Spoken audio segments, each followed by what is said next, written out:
Hey everybody, start of the new year for getting ready for the market and gardening and growing everything, and we just got done with our growing summit in our area, so that's 2 days beginning of March where we have free classes, and we've been teaching for a few years doing it. This year I did urban farming and square foot gardening classes. It's just to kind of get everybody in the mood and get going for the growing season.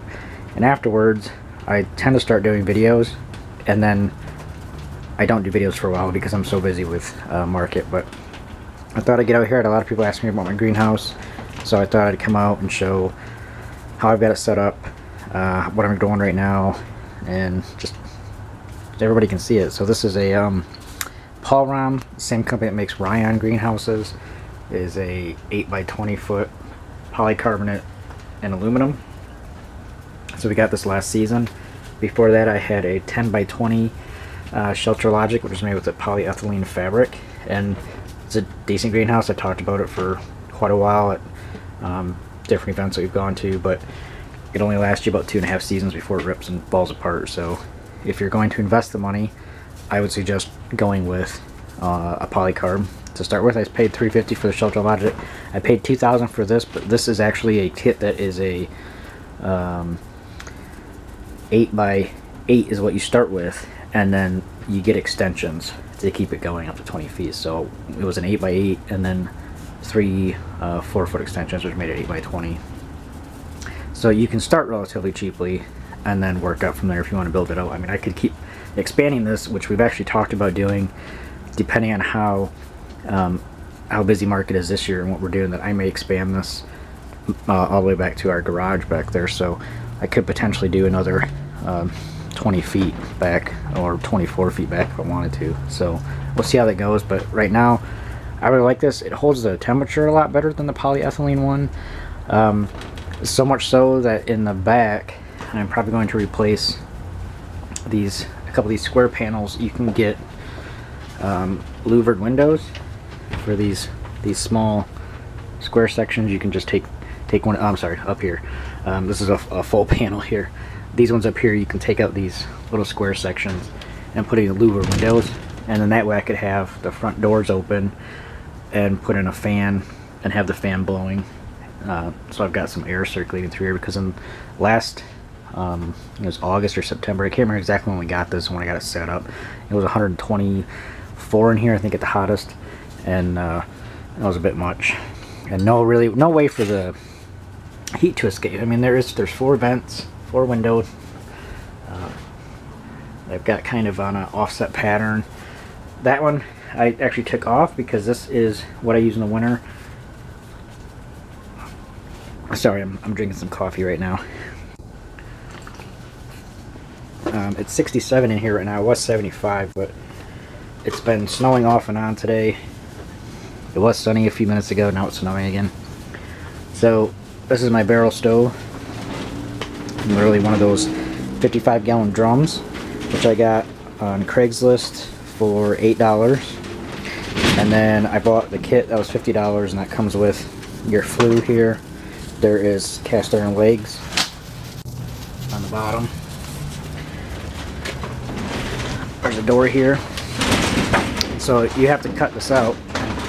Sorry if you hear that noise. When it's windy, the greenhouse is a bit noisy. You can hear the polycarb panels bouncing up and down. So you do have to cut all this stuff out to put this in, but I've had this for 2 seasons now, and then I just put my stack right out one of those windows. I took the window off, and actually had an old window laying in the garage that had a little lip on it, so I put the lip on top of the greenhouse up here, and so it's perfect. Even with that big hole, it's more of just like a heat escape. It still stays really warm in here. So usually I will put 3 to 4 big logs in here, roughly 10, 11, 12 o'clock at night, and unless it gets really cold, I can let that go all night, and it stays about 34 in here, which is perfect because I just don't want things to freeze. I do have 1 tomato in here right now, and that's in here. This is called a wall of water if you've never seen it. So you fill this up with water, and it basically acts as a heater. You're supposed to be able to get 1 month ahead of time with like peppers and tomatoes. I did use these last year but I didn't use them like soon enough, so I wanted to really get this out here and try it. I've got 4 tomatoes, well, 3 tomatoes in the house. I took this one out here, and I got some hot peppers. So far this is doing great. We were down to 21 the other night, and it did fine. I think I still had, I think it was 33 in here when I came in. So it's been okay.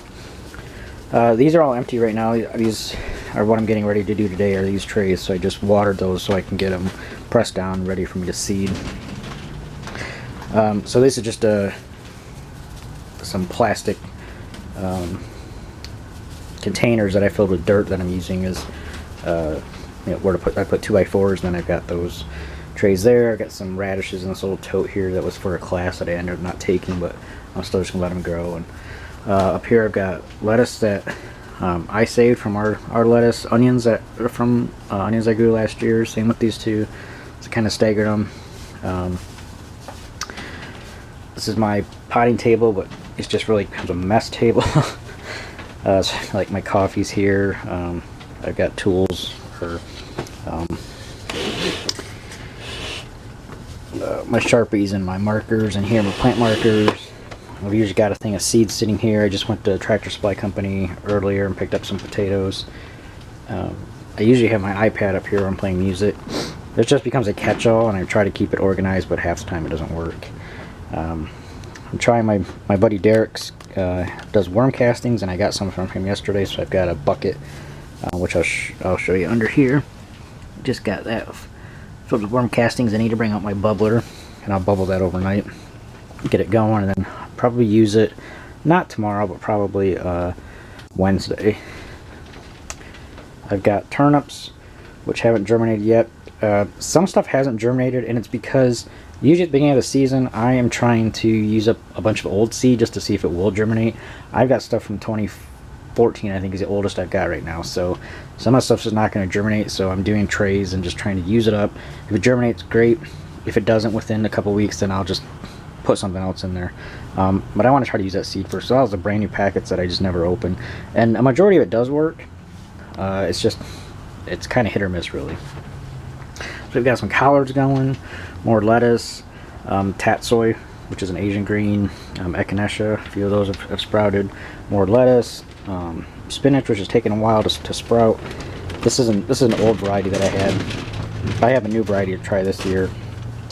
Broccoli rapini, kale, asters. I'm not sure if that's going to germinate or not. This is kind of just a experiment for me because I don't usually do flowers, and I've got a ton of flowers to do this year, cut flowers, so I'm going to probably do those in the house under the grow lights and then bring them out here. I just wanted to see, because I had an extra pack of those, to see if those would work. More lettuce, soy sim, which is another Asian green, more lettuce, celery, more lettuce, a bunch of beets, more flowers, kohlrabi, Swiss chard, rutabaga, got mustard greens, more salad. I think in total I have 6 or 7 trays of salad going, because that's gonna, last year was one of our biggest sellers. I was selling out every single week. We're actually going to try to do, I think last year I devoted in total probably an entire 25-foot like a 100-foot row basically to lettuce, and I think this year we're going to try to do 3 of those, and maybe possibly some in the side yard too. So I really want to maybe not right now, still in middle of March, but probably towards the end of the March, I'm going to try to start doing seed trays with lettuce. Probably 6 to 8 seed trays every week or every other week, so I'm constantly planting lettuce and getting beds just rotated with lettuce a lot more than I did last year. These ones aren't even done yet. Up here I've got some bok choy, more mustard greens, more beets, sage and parsley, which haven't sprouted yet, and it might be because it's a little too cold, although sage and parsley don't really mind the cold too much. These are just onions that my neighbor gave me last year, and she said, oh, you can probably, use these for the greens. I've been growing these since last year, and I keep coming out and just cutting them off and using them in salad. It's amazing how long onions will keep doing that. And then just some more empty trays here, and more lettuce up here, and this one. And if you see, they've got, there's a bucket of water here, and here. There is 2 under here, and there's 1 under here. And I'm just trying to use these as a, basically a heat sink, but it's not going to be a true heat sink because there's not enough mass. But the reason for me doing this is the more space you're using up, the less open space, the less what's the term for it? Like, your heat's going to kind of stay in more because it's not really anywhere else for it to go, kind of thing. Does that make sense? Probably wording that terribly wrong. But more mass, more stuff is in here, and I really think those do help at least a little bit. Over here I've got some carrots that are just now sprouting, and some basil, which is also just an experiment. I don't know if it'll grow, just because of how cold the temperature fluctuates in here. So that's pretty much it for what I've got going on. Today I'm going to do some more trays, like I said, try to get all these done. Possibly get these done over here.